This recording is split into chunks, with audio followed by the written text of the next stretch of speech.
দর্শক, কুরাইশ নিউজের পর্দায় সবাইকে স্বাগত। সাথে আছি আমি রফিকুল ইসলাম। আমি এখন দাঁড়িয়ে আছি যাত্রাবাড়ির খুব কাছাকাছি একটি এলাকা ৬২ নং ওয়ার্ডের শনিরাখাতে, যেখানে একটি বিএনপির কর্মসূচি পালিত হচ্ছে। এখানে শীতবস্ত্র বিতরণ হবে। ঢাকা ৪-এর এক সময়কার সফল এমপি আলহাজ সালাউদ্দিন আহমেদ উনি এখানে উপস্থিত হয়েছেন, আর সেই সঙ্গে তার সুযোগ্য সন্তান তিনিও উপস্থিত হয়েছেন। তার হাত ধরে আসলে শীতবস্ত্র বিতরণ হবে। এখানে কর্মী সম্মেলনকে সামনে রেখে দলকে উজ্জীবিত করার লক্ষ্যে আসলে চলছে এখানকার কর্মসূচি। চলুন আমরা ঘুরে দেখে আসি। ওয়াকিনা আযাবান নার। ও মহিয়ান রব্বুল আলামিন, রহমতের ভান্ডারে মালিক, দয়ার মাওলা আল্লাহ, ঢাকা মহানগর আওতাধীন যাত্রাবাড়ি থানার ৫২ ওয়ার্ড কর্তৃক শীতবস্ত্র অনুষ্ঠানে আল্লাহ বেগম খালেদা জিয়ার সুস্থতা কামনায় আজকের এই দোয়া মাহফিল পরিচালনার প্রাক্কালে মাবুদগো আমরা সকলে সম্মিলিতভাবে শত শত মানুষ একসাথে হয়ে কোরআনে কারীমের ফজিলতপূর্ণ অনেকগুলো সূরা তেলাওয়াত করেছি। রব্বে করিম আল্লাহ, আপনি আমাদের সকলের তেলাওয়াতকে কবুল ও মঞ্জুর করে নেন।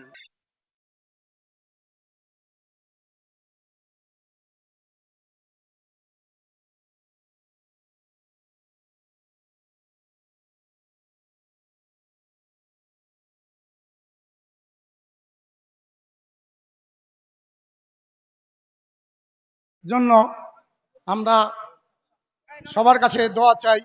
আমাদের দেশ নায়ক তারেক রহমান, আমাদের দেশ নেত্রী বেগম খালেদা জিয়া যেমন সুস্থ হয়ে বাংলাদেশে ফিরে, আমাদের আলহাজ সালাউদ্দিন আহমেদ ঢাকা ৫ আসনের সাবেক এমপি, ঢাকা কেন্দ্রীয় কমিটির বাণিজ্য বিষয়ক সম্পাদক সালাউদ্দিন আহমেদ সুস্থ কামনা করি। আমরা সুস্থ হয়ে এই দেশ ঢাকা ৫ আসনের এই যেমন জনগণের কাজ করতে পারে। আমাদের ঢাকা মহানগর দক্ষিণ সদস্য সচিব তানভীর আহমেদ রবিন আমাদের মাঝে উপস্থিত আছেন।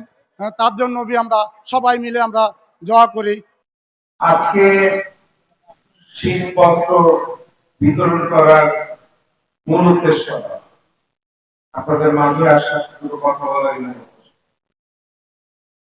আজকে আপনারা জানেন, দীর্ঘ ১৭ বছর যাবৎ বাংলাদেশের মানুষের ঘাড়ে চেপে বসেছিল এক ইতিহাসের সবচেয়ে ঘৃণিত এক স্বৈরশাসক, যিনি বাংলাদেশের মানুষের অধিকার পূর্ণ করেছেন, বাংলাদেশের মানুষের ভোটাধিকার হরণ করেছেন, বাংলাদেশের মানুষের জীবন বিপন্ন করেছেন।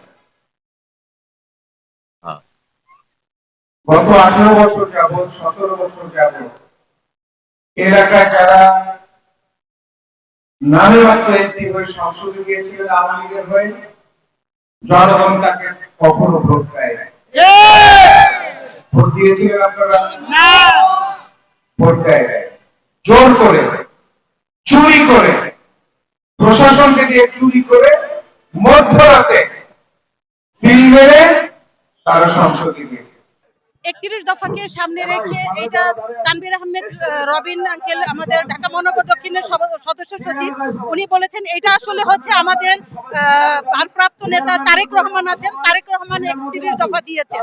যে ৩১ দফাতে আছে যে দিনের ভোট রাতে দিবে তা না, জনগণের কাছে গিয়ে জনগণের খেদমত করার জন্য প্রতিটা ধাপে ধাপে, প্রতিটা ঘরে ঘরে মানুষের কাছে গিয়ে দেশের উন্নয়নের জন্য কথা বলা, মানুষের উন্নয়নের জন্য কথা বলা, ভোটের অধিকারের জন্য কথা বলা, এবং এই দেশকে, আমাদের দেশ যেহেতু একটি ক্ষুদ্র দেশ এবং এই দেশের জনসংখ্যা যেহেতু বেশি, তো এই ক্ষুদ্র দেশের অধিক জনসংখ্যা যেভাবে সুখে শান্তিতে বসবাস করতে পারে, এই ৩১ দফা হচ্ছে তারই একটি প্রক্রিয়া।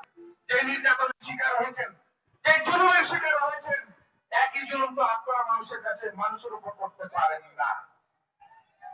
যদি আপনারা করেন, যদি আমরা করি, তাহলে ঠিক শেখ হাসিনার মতো এই বাংলাদেশের মানুষ, আমাদের এলাকার মানুষ আমাদেরকে। দর্শক, ঢাকা ৫ আসনের মতো বিশাল বড় এরিয়াতে কর্মসূচি পালিত হলো বিএনপির।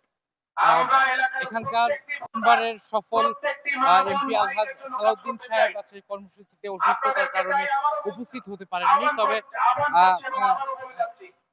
তার সুযোগ্য সন্তান তানভীর আহমেদ রবিন তিনি উপস্থিত হয়েছেন।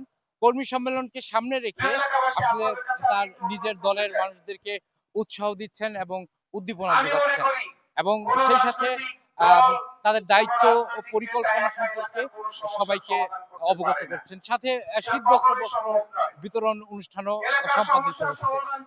দর্শক, আপনি আপনার যে কোনো অভিযোগ কিংবা দুর্ভোগ জানতে পারেন আমাদেরকে 01533332865 নম্বরে। সঙ্গে থাকুন, ভালো থাকুন, দেখতে থাকুন কুরাইশ নিউজ। বিদায় নিচ্ছি, আমি রফিকুল ইসলাম।